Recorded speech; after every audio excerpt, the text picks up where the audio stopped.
Segundo panel, Graciela Cristina Antaqui, que es abogada y escribana, doctora en Derecho del Trabajo, Previsión Social y Derechos Humanos, directora de Jurisdicción de Fiscalización y Policía del Trabajo del Ministerio de Trabajo de la provincia de Córdoba, magíster en Derecho del Trabajo y Relaciones Laborales Internacionales, diplomada en Derecho Colectivo del Trabajo, docente de la Universidad Nacional de Córdoba y UNTREF, investigadora de la UNTREF, y publicaciones de artículos en revistas y libros especializados. Además, en este segundo módulo recibiremos también a Ana María Cuello, licenciada en Sociología por la Universidad Complutense de Madrid, trabajó en la Universidad Nacional de Córdoba, en la Universidad Nacional de Villa María, consultora de CEPAL, trabajó también en Consultoría Fisherman y Asociados de Buenos Aires, profesional del área Condiciones y Medio Ambiente de Trabajo del Ministerio de Trabajo de la provincia de Córdoba. Con el aplauso entonces recibimos a nuestra disertante y las escuchamos con atención. Gracias, Carlos. Buenos días. Bueno, estamos tratando de acomodarnos. Bueno, la verdad que es... agradecemos a los organizadores,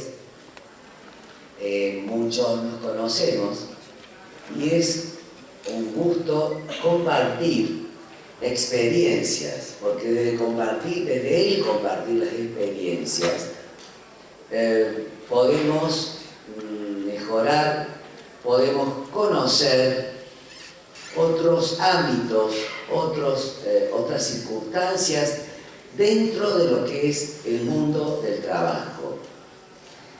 Ustedes ven el título que alude a informalidad y violencia laboral, como dos flagelos. Políticas a nivel internacional procuran hacer emerger ese trabajo sumergido, eso que se llama trabajo informal. Pero vale hacer algunas reflexiones vinculadas, por ejemplo, a la violencia.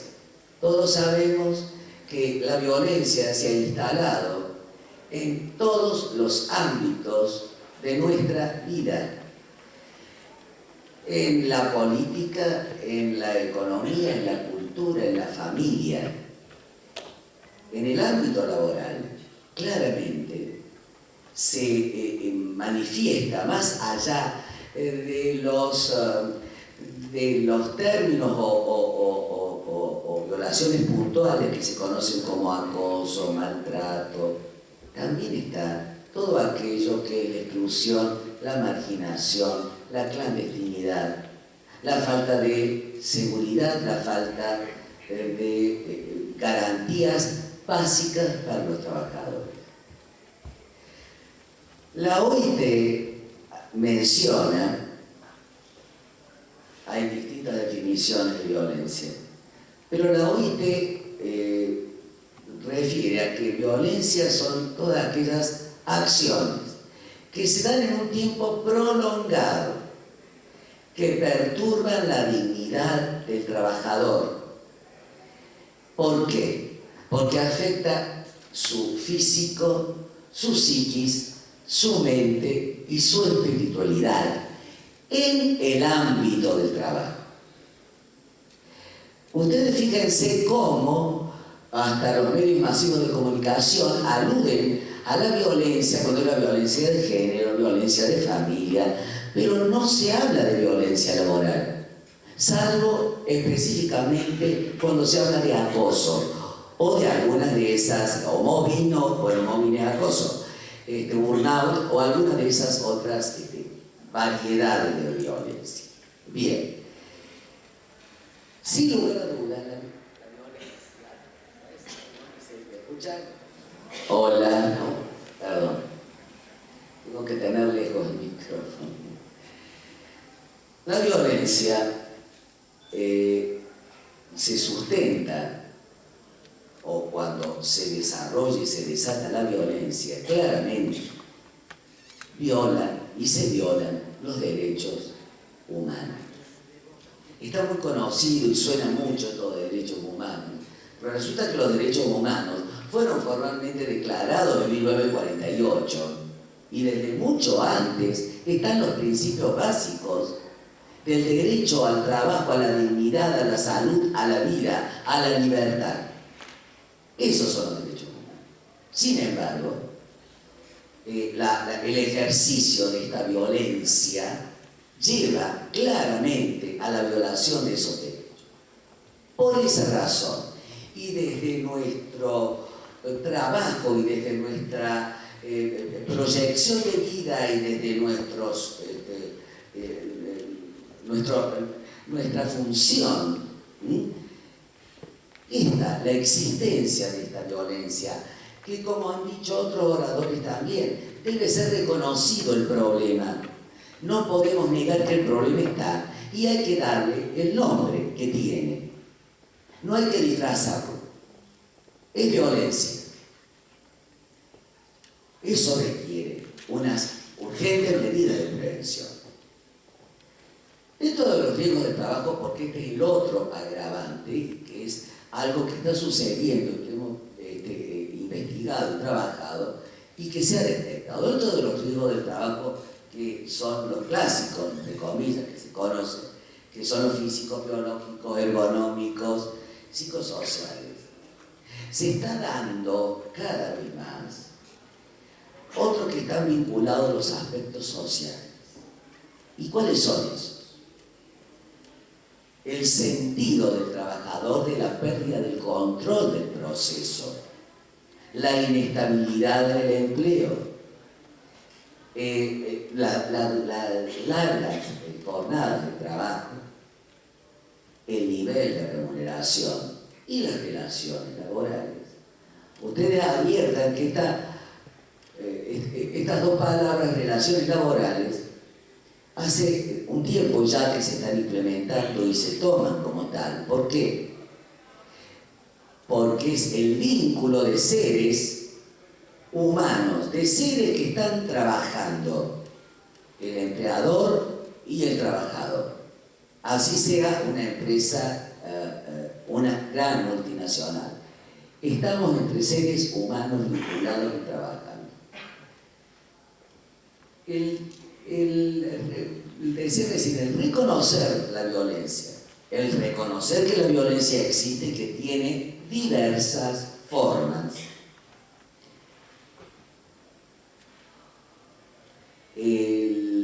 La acción de precisarla, de establecerla, y a su vez también la acción de cubrir los daños que generan, conforme a un deber social.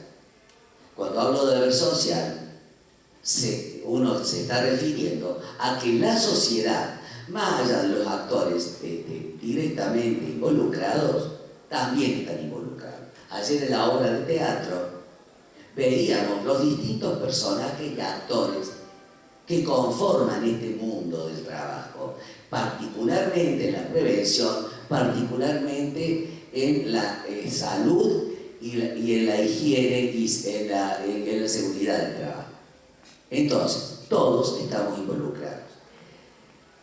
Si no se cuida o propender a la existencia y subsistencia de la violencia laboral, es cuando no se cubre, no se cuida y no se protege ni la vida ni la salud del trabajador. Ahora bien, las acciones para ello deben estar basadas en el hombre, en el trabajador, en la dignidad del trabajador, que es una palabra muy usada, pero muy poco llevada a la práctica, muy poco tenida en cuenta en el momento de la ejecución y de la aplicación de las normas, y del sufrimiento del trabajador. De eso no se habla, porque el sufrimiento del trabajador no es solo que se le haya amputado un dedo, sino lo que implica eso para el trabajador y lo que implica para su familia y su entorno. Y el efecto, no solo físico, psicológico y espiritual, que impacta en un grupo familiar. y no en uno. Bien. Trabajo informal, la informalidad. Esta es otra de los benditos flagelos que tenemos y cada vez más. La OIT, hay distintas definiciones. La OIT refiere que son aquellos trabajos pobres, aquellos que no están controlados, aquellos que no son reconocidos, aquellos que no son vistos por la autoridad pública. Ahora, son distintos, hay distintos enfoques o aspectos para considerar y tomar a qué llamamos trabajo informal. Algunos económicos, hay criterios económicos y hay criterios de condiciones de trabajo. El criterio económico sostiene o se fundamenta en un amplio sector de la población que por cuestiones económicas no puede alcanzar al trabajo formal. Tomemos el caso de las micropymes, que es un caso muy típico, muy característico y muy necesitado dentro de nuestra sociedad. Las pequeñas y medianas empresas también, pero las micropymes particularmente. Y luego las condiciones de trabajo, vale decir, cuando no se cumplen con las normas laborales, con las normas incluso fiscales e impositivas. Pero hay algo que lleva implícito el trabajo informal, y esto es lo que sistemáticamente en las investigaciones, en las inspecciones que se realizan en el Ministerio surge. ¿Cuál es? La posibilidad de tres delitos de índole penal, y no son para sanciones administrativas. Uno de ellos, el tráfico de personas, la trata y la reducción a la servidumbre. En este trabajo procuramos muy rápidamente mostrar cuáles son las características por los cuales están dentro ambas actividades, el sector de indumentaria y de ladrilleros, dentro del mundo de la informalidad. Los talleres clandestinos de indumentaria, porque estamos hablando de talleres clandestinos de indumentaria. Aquí ustedes ven en esta foto cómo es la situación, cómo están. Y hay la informalidad en estos casos, en los talleres clandestinos, toma y abarca en realidad toda la cadena, en general. ¿Por qué? Porque las grandes marcas son distintas formas, porque para formas no faltan. Las grandes marcas tienen trabajadores en negro. Las grandes marcas contratan o se vinculan con pequeños talleres.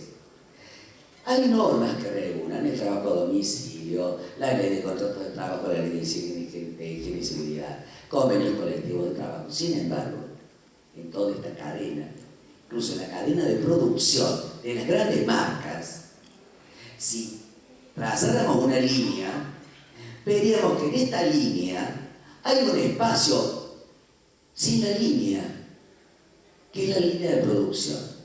Ese espacio en donde no hay actividad de la empresa principal, de la dueña de la marca, es donde se ha tercerizado el trabajo, la actividad productiva. Entonces, las particularidades de esta actividad del sector de la industria son, en primer lugar, cuando hablamos de especificaciones técnicas y productivas, en primer lugar no se requiere demasiadas maquinarias, el aprendizaje del oficio no es complicado y puede trasladarse sin ninguna dificultad. La organización industrial, que es lo que yo les comentaba recién, también. O sea, aquí hay una empresa de que la marca, o sea, que es la que maneja la marca, la propaganda, el corte, y le deja a las otras, que a veces son de 2, 6 trabajadores, o a veces están en una casa y son 3, le dejan para coser el planchado y la terminación final. Por eso el circuito de la cadena productiva, y esa área en particular, está inmerso en la informalidad, definitivamente. Está comprobado, a pesar de todo el trabajo que ya les voy a comentar. La cuestión de la estacionalidad también favorece la informalidad. ¿Por qué? Porque en esta actividad se trabaja 9 meses en el año, 2 temporadas, otoño, invierno, primavera, verano. Entonces tienen los costos del despido por esos 4 meses. Y sin lugar a dudas, ya vamos a entrar en el otro tema también, las cargas sociales, nada. Los altos niveles de desempleo, la vulnerabilidad de este sector y la inestabilidad también llevan a esta actividad particularmente a que esté y que sea catalogada como informal. Sabemos que en Córdoba especialmente, quienes ocupan y quienes son traídos, cuando yo hablaba de la servidumbre, vienen extranjeros y ustedes deben tener conocimiento de eso. En Buenos Aires se han instalado en esta actividad los bolivianos. Aquí en Córdoba están los peruanos, que están indocumentados, que los traen, y ya vamos a ver que en las condiciones que de todas maneras la licenciada va a describir incluso más técnicamente, y que vienen familias enteras, y que vienen con la promesa de un lugar, de un espacio, donde no tienen, ¿no? Y que le retienen documentos, en fin. Aquí vemos un taller, para que tengan una idea, ya después se va a avanzar más. Adviertan, acá hice un cuadro con porcentajes estimativos de lo que es la cadena de distribución de valor en esto. Tomamos el 100% del valor de la prenda, de una prenda. El tallerista se queda con el 3,12%, el trabajador con 1,8%, la materia prima sale 11%, el intermediario 19,5%, los impuestos 21,59%. Vale decir, el más alto, salvo los impuestos, esto es lo que le sale a la empresa de marca. Entonces, adviertan el total, 57,32%. Con lo cual, la ganancia de la marca oscila entre un 62,18% si no hay intermediario, y si hay intermediario, un 42,68%. Nuestros inspectores laborales, incluso del SIMAD, por eso cuando hablo del deber social, hablo de la conciencia, de que esto que no se ve y que está oculto, se vea, que no salga en el diálogo, porque de pronto fue la AFIP no es solo un tema de AFIP, no es de AFIP, es un tema que debe estar en conocimiento de todos. Y tan es así, que afortunadamente, porque la función del gremio, la función en estos tiempos de la dirección de migraciones, se hacen inspecciones conjuntas, porque de pronto encuentran indocumentados que no manejan su sueldo, que no pueden pagar el hacer su documento, porque muchos están en estado de esclavitud, y en muchos casos, uno de ellos, que ya se instaló en el mercado, que es un pequeño taller, obviamente, que no está registrado bajo nada, trae a otros, y ahí ese mismo que en una época se revierten los roles, que en una época estuvo acustado y esclavizado, pasa a ser ahora después el empleador. El nivel de violencia que se vive dentro es muy grave, es muy serio. En general, ¿cuáles son las manifestaciones de violencia? Para que después la licenciada aborde desde lo técnico. Hemos dicho una relación que no está registrada, ni se va a registrar. Carencia de beneficios sociales. Imagínense, hay embarazadas, personas que se descomponen. Lo que yo quería comentarles con esto de la conciencia social, que muchas veces a los inspectores o el ministerio nos informan personas, porque muchas veces se instalan estos talleres chiquitos en garajes. Cuando vecinos ven movimientos raros, avisan. Así nos enteramos, porque si no, no habría forma. No se puede estar allanando todas las casas que a uno se le ocurre. Debo resaltar, más allá, la función del gremio en Córdoba particularmente, que han trabajado y siguen trabajando muchísimo. Bueno, mayor jornada laboral porque están dentro, viven, salario reducido que son manejados, carecen de indemnizaciones, sin duda, esto que estaba comentando, y bueno, y está vinculado a la explotación de las personas y al trabajo forzoso. Saben que está prohibido por nuestra ley de contrato de trabajo, prohibido por normas internacionales, y sin embargo, la necesidad y la vulnerabilidad de amplios sectores hace que esto sí. Continúa ahora la licenciada.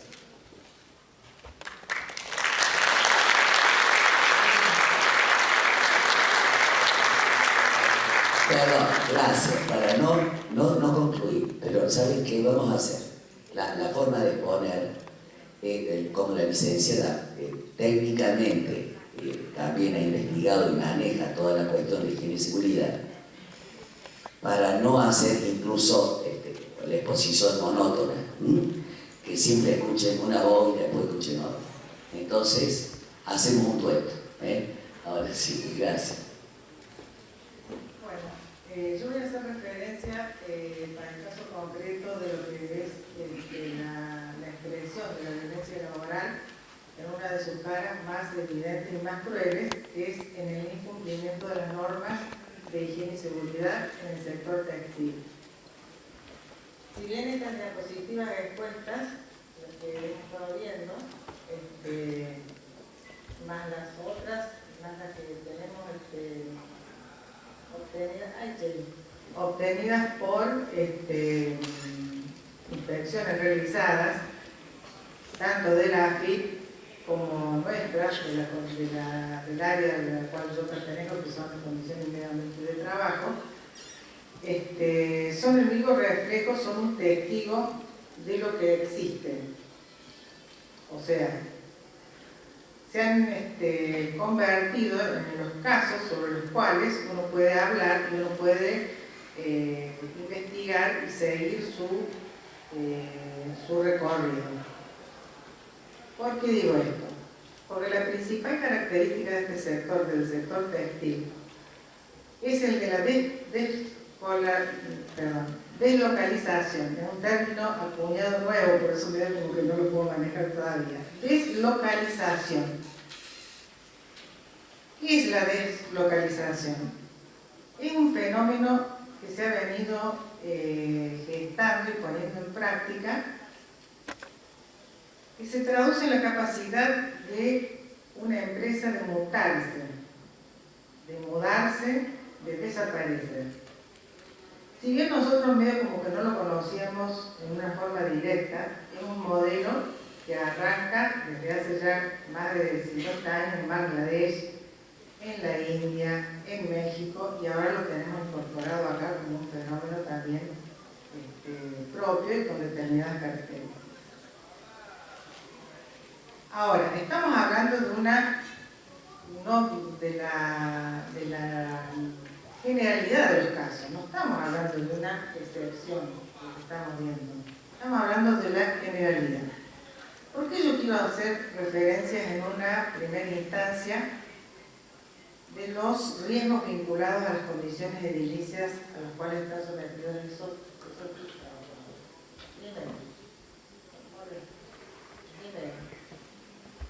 son lugares que se construyen para desarrollar esta actividad y como tienen esa característica de desaparecer en cualquier momento, ni bien sean detectados para su inspección, para verificar que se trabaja de una forma regular, esto lo digo por lo de la FIP, no se invierte la construcción de estos lugares, no se programa, se contrata una casa en un relativo mal estado, en las condiciones, le dan una mano de estructura, o si no galpones, se usa mucho lo que es este galpón en forma de tinglado, todo referido al mismo fenómeno, el carácter provisional y en la actitud de los empresarios y de los dueños de esos talleres que ante cualquier contingencia, la contingencia más esperada es el control, cierran las puertas y se van.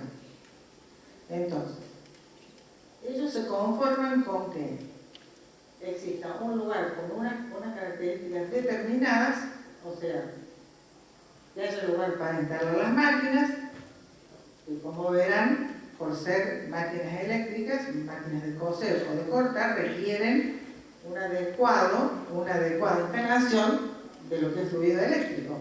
Ahí está claramente, no se falta que hable demasiado.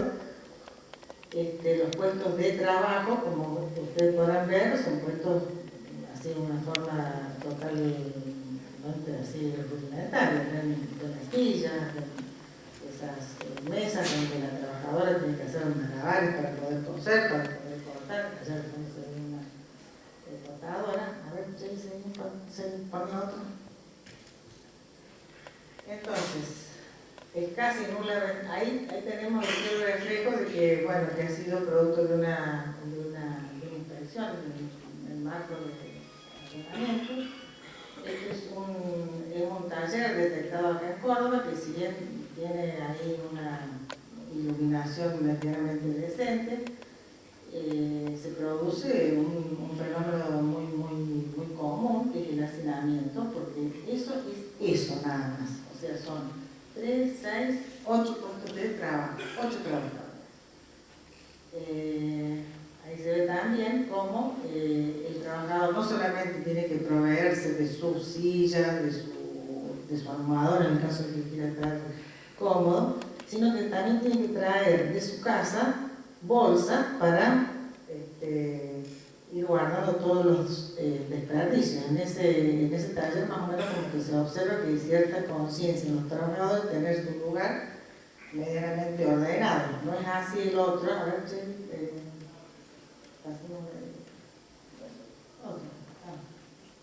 pero ese, el otro. En ese, como se verá, se produce un gran amontonamiento de materia prima, toda una serie de desorden. Esto, aunque visto así, bueno, sí es un taller precario, con instalaciones precarias y deficientes para todas las tareas. Ahí existen riesgos potenciales que los han denunciado los propios trabajadores de caída, porque se pueden enredar en los desperdicios de las telas. Hablamos de una escasa, de una nula ventilación, instalación precaria de todo lo que es maquinaria, con sabidos riesgos eléctricos, una escasa incorporación de la tecnología que haya a nivel mundial, no les interesa invertir en lo que es maquinaria, se quedan con la maquinaria tradicional.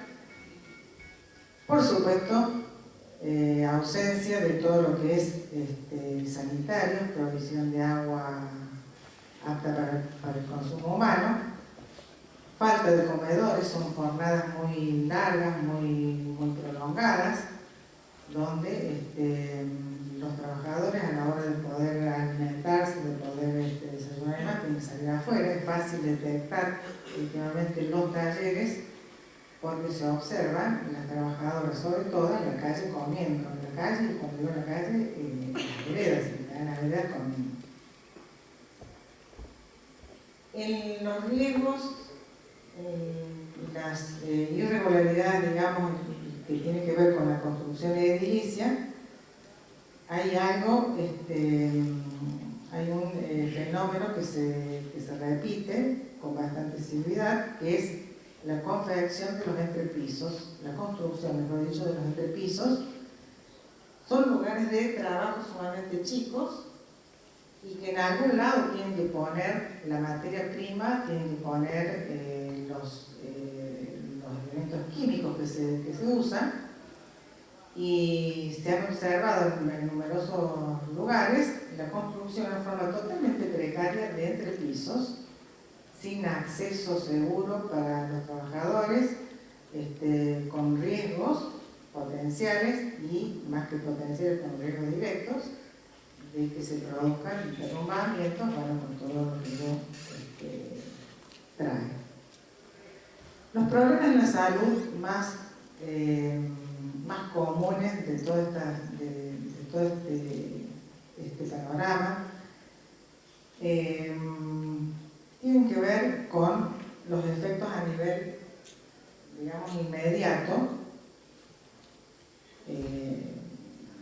o sea, de índole física, en lo más inmediato, que como ya señalé, son peligros de caída, derrumbes. Se ha dado caso en lo que es Buenos Aires y en la provincia de Santa Fe de incendios, porque conviven en el mismo lugar donde se acumula materia prima, como puede ser las telas, como ya dije, con ácidos, con tintas,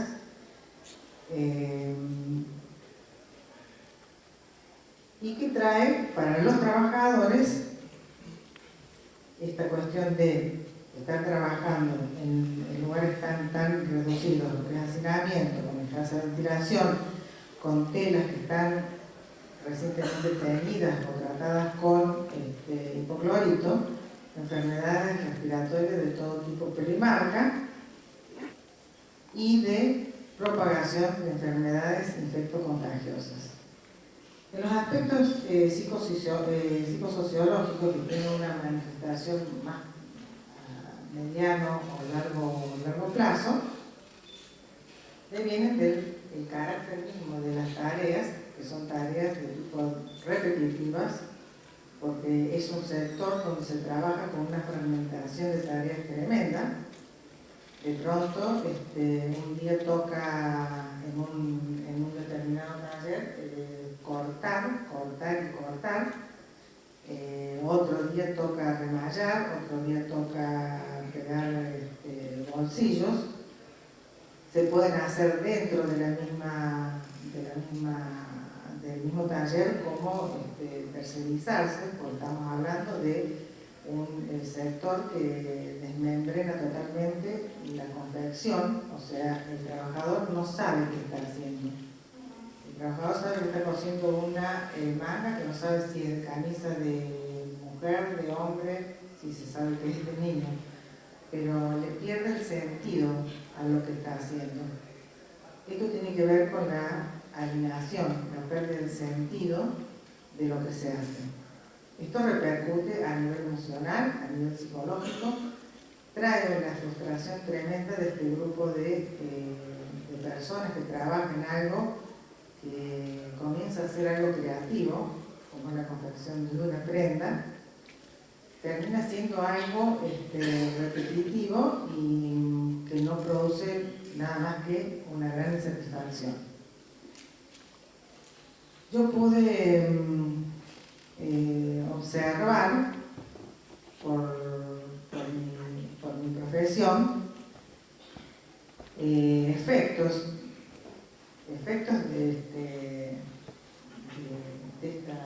de esta realidad en las trabajadoras de origen peruano, ya que estuve haciendo seguimientos de la población trabajadora extranjera. Vienen a nuestro país con toda la expectativa de poder progresar, de poder trabajar, de poder criar a sus hijos. Vienen con la información de que llegan a un país donde los derechos de los trabajadores son iguales para todos, donde tienen acceso a la educación en forma gratuita, a la salud también en forma gratuita, y se encuentran de pronto que la única opción que tienen es trabajar en un sector que se les promete que pueden progresar, que pueden crecer, y de pronto no es para nada así. Los talleres tienen en ese impronto de la fragmentación, desvían actividades cuando las trabajadoras, porque hablo de las trabajadoras porque son en mayoría mujeres, ¿no?, de los casos observados, cuando presentan ciertos síntomas de rebeldía, no solamente que juegan con amenazas de despido, sino que al advertir el buen rendimiento pueden llegar a castigarlas o premiarlas con el trabajo en el domicilio. ¿Qué significa esto? Se le traslada la máquina de coser o la máquina cortadora al lugar a donde vive.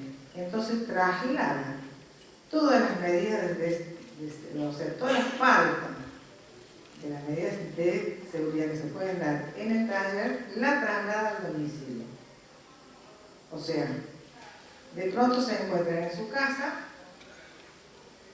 son trabajadoras, siguen siendo, no son monotributistas, no son contratistas, no son pymes, son trabajadoras en relación de dependencia, que se encuentran de pronto cumpliendo con el horario, una jornada súper intensiva, que un día les toca, cae el jefe con un paquete de bolsillos para suspirar, de los cuales se le paga el bolsillo del jean 30 centavos por bolsillo, el cuello de camisa 60 centavos, el remallado de un pullover de hombre con corte de lo que sobra 75 centavos y el cosido de una camisa de manga, mejor dicho, de manga a la camisa, $1. O sea que se reproducen no solamente lo que es inseguridad del trabajo, porque tiene que trabajar en jornadas intensivas con una máquina que se le ha instalado puesta en la máquina y que trabaje, sino que tampoco se le respeta ni su salario, ni su descanso, ni se hace valer ningún derecho como trabajadora. El otro caso bastante representativo y bastante serio son los riesgos vinculados con las materias primas y maquinarias, que no para terminar, que es en los talleres donde se hacen los estampados y en los domicilios también donde se hacen los estampados, donde se usa el solvente, donde se usa ácidos, donde se usa aceites para limpiar maquinarias y donde los trabajadores, por estar trabajando en una condición de lo que es hacinamiento o apurados por los tiempos, pueden tener accidentes de derrame de ácidos. De los casos conocidos, los más conocidos son con afecciones en los ojos, con afecciones en la piel, amén de todos los problemas respiratorios que ocasiona el hecho de estar respirando y trabajando sin ningún tipo de elemento de protección personal. La foto esa que cerramos es la típica de la vivienda de los talleres conocidos por todos los que hacemos inspección de higiene y seguridad, que si bien se están modificando, esta realidad creemos que se está modificando en los talleres, se está trasladando a los domicilios de los trabajadores que lo hacen en la forma que les acabo de señalar. Hay una reflexión que Goldberg, en una investigación muy interesante que se hizo en todos los talleres en Buenos Aires, en el Gran Buenos Aires, que los talleres clandestinos no surgen como efecto marginal y nada más que por eso, sino que son una pieza clave en la producción, en la carrera. El tema no es en sí un taller o la tercerización de una empresa que tercerice, sino las condiciones en las que se terceriza. Las propuestas, en un tiempo en el Ministerio se había hecho un trabajo como con las grandes marcas que costó mucho traerlas, muchísimo, pero se reunieron con el sindicato y con el Ministerio. Se lograron importantes avances. La idea es retomar, porque eso dejó de hacerse, la idea es retomar estas mesas de diálogo que están aquí como las comisiones que ya se mencionaron ayer, que ya están en funcionamiento desde hace largo tiempo, la de la construcción, la eléctrica, y que se pretenden hacer también la de ladrilleros, que también va a estar, la de la carne, esta articulación pública y privada son las alternativas para poder disminuir, porque erradicar, ese sueño de erradicar, convengamos que es muy difícil de lograr, pero hay que empezar a hacer. El diseño de políticas públicas, y donde estaría la función pública de convocar a los actores y trabajar. Las acciones que ya están implementadas, pero ajustarlas, trabajar conjuntamente incluso, porque acá hay una cuestión también cultural. ¿Cómo vamos a ver el sector de ladrillos, de ladrilleros, no de la fabricación de ladrillos? Hay una cuestión estructural y cultural que no se puede erradicar, que es muy difícil de erradicar, como es en la cosecha de la papa, en donde dice, nosotros vamos toda la familia, con los hijos también, porque así me enseñaron a mí a trabajar, que el trabajo es digno, que no hay que robar, por eso se trabaja. Ese es el criterio que tiene. Vale decir, no se trata solamente de inspeccionar y de sancionar, sino que todas las áreas, educación, salud, formen parte de una acción conjunta, que sean políticas de Estado. No se puede cerrar un cortadero de ladrillo o un taller, porque a los 2 segundos se conforma otro, y así seguiríamos si no hay acciones, y así vamos a seguir con un amplio colectivo en un estado de vulnerabilidad absoluta. Las campañas de difusión y concientización, pero no tiene que ser un spot que de pronto aparezca y nunca más. Hay que insistir. Lo que se ve llega. Lo que nos toca, nos damos cuenta que está. No puede ser que continúen las cosas de esta forma. Bien. Abordamos el tema de la fabricación artesanal de ladrillos. No sé cómo andamos con el tiempo, Carlos. Bueno, entonces voy a hacerlo muy rápido. Va a haber que hacerlo. El tema de la informalidad es mucho más amplio aún en el caso de esta actividad.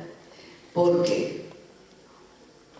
Ustedes adviertan, se ha detectado alguna investigación en 936 cortadero de ladrillos, en Córdoba.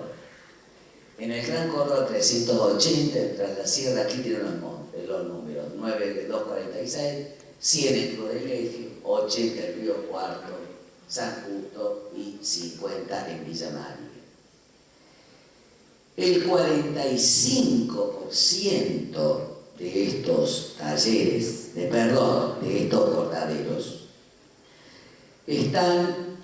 tienen 6, 7 o 10 personas, en un estado que después vamos a ver también en las otras diapositivas, de condiciones infrahumanas. Ya no estamos hablando, fíjense ustedes, se habla de la excelencia de las condiciones de trabajo a lo que tenemos que apuntar, y estos trabajadores no tienen ni lo básico, ni lo elemental de un ser humano. No hablemos ya de trabajadores, de un ser humano. Los distintos aspectos que involucran esta actividad y que esta actividad son los tecnológicos, y que la licenciada va a describir cómo esto del pisado, de la cocción, del grupo que también, igual que en el grupo anterior, está corriendo el riesgo de estar sujetos a servidumbre y a tráfico, amenaza de los insumos, que es el agua, la tierra y la madera, en el mejor de los casos la madera, para la quema.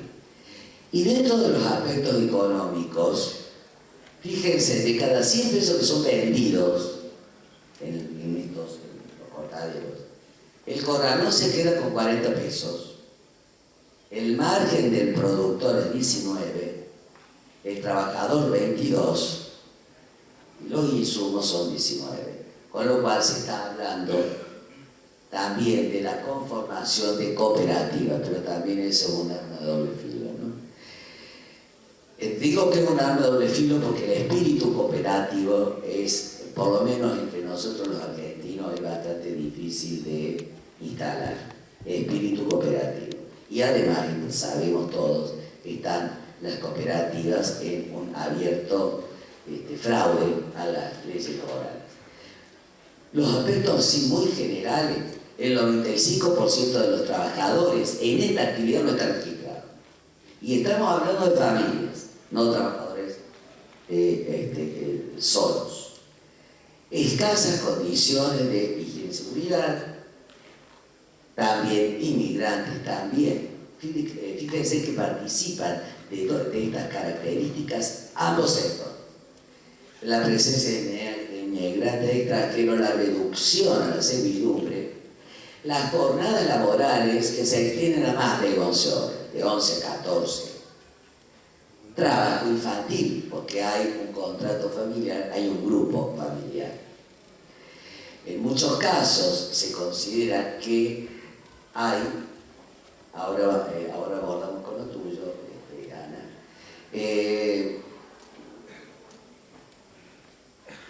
otro de los problemas que hay es poder localizar, que es un problema que tienen nuestros inspectores también, localizar dónde están los cortaderos.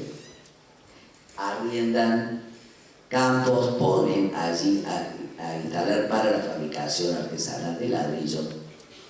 De pronto pasan, salvando las distancias, si hay varios cortaderos cerca, se comunican, porque para eso obviamente quienes están manejando estos cortaderos, que no son los que trabajan, tienen forma de comunicarse, y se corre la información de que ya está el ministerio, que además el ministerio, como el sindicato, hay que decir las cosas realmente como son sindicatos que están trabajando de una manera continua, no han dejado de trabajar, no son sectores tan visibles pero no dejaron de trabajar.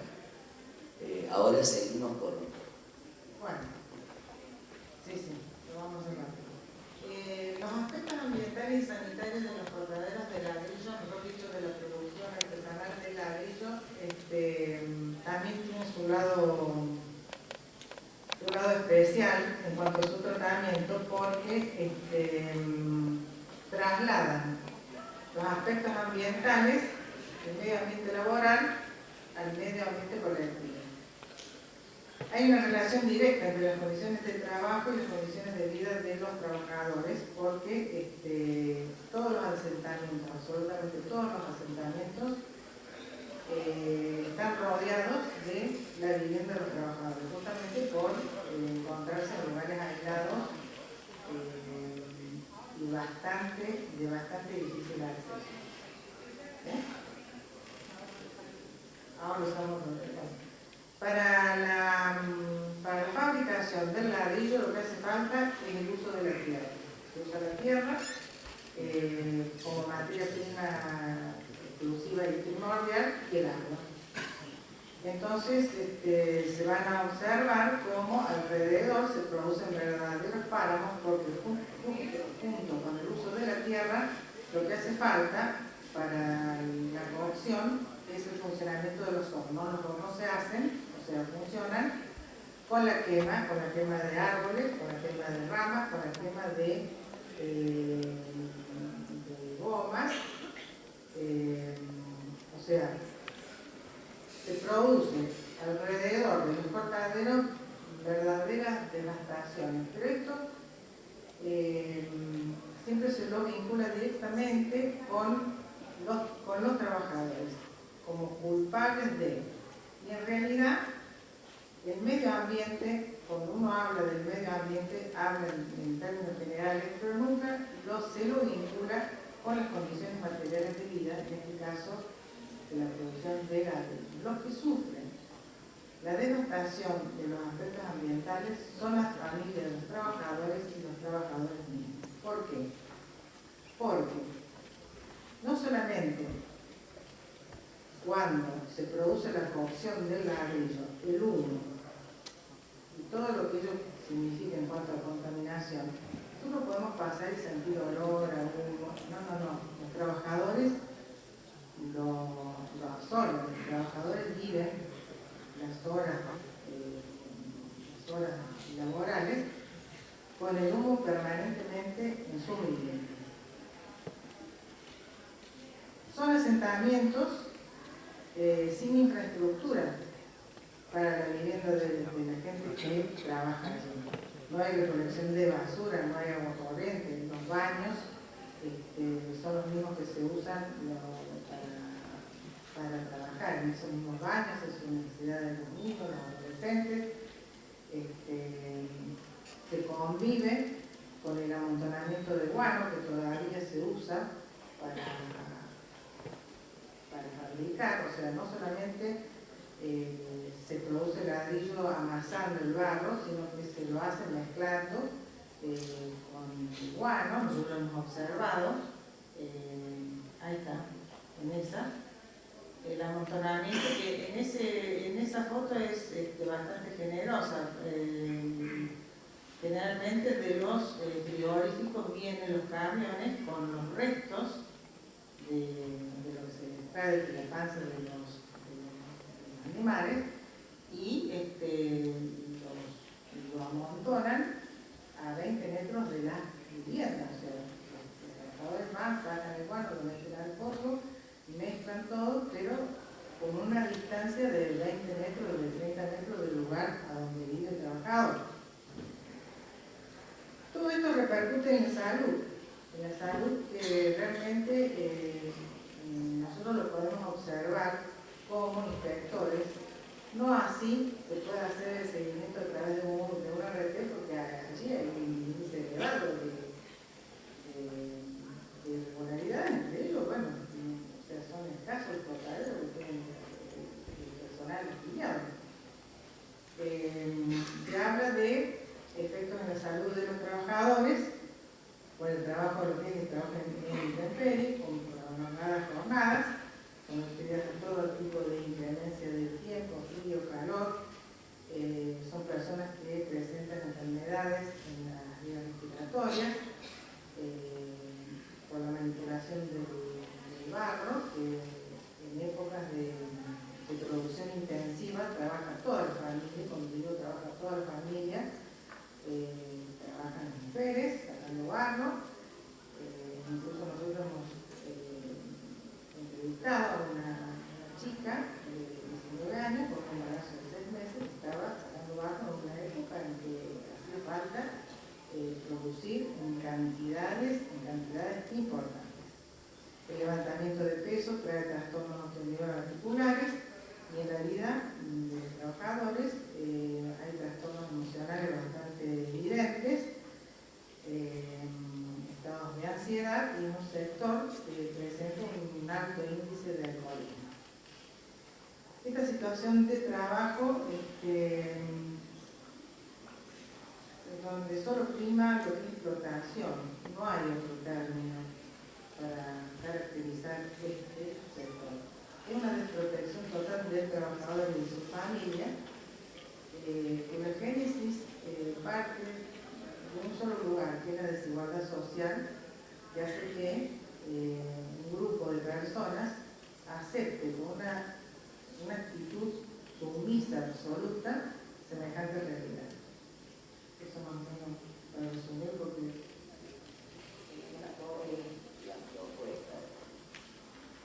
el tema de la vulnerabilidad que estábamos hablando, ¿no? Las propuestas que no difieren de las otras, pero que tienen que ser efectivas. El tema de las normas, pueden sacar resoluciones, normas, estadísticas, pero si no se pone manos a la obra y no se llevan las cosas adelante, no se soluciona. El hacer, el acción, el registro y monitoreo de la localización de estos cortaderos. Generar una facilidad para comercializar y que de esa manera estos cortaderos, o estos dueños de cortaderos, pueden entrar en el mercado. Mejora tecnológica, capacitación, mercados alternativos y bueno, y la conformación que hemos dicho, de esto como de todos los sectores, que es multipartite que conforma a las áreas involucradas y del Estado, las áreas también, que no solo del trabajo. No nos olvidemos lo que el preámbulo habla, el mandato del preámbulo, bienestar general.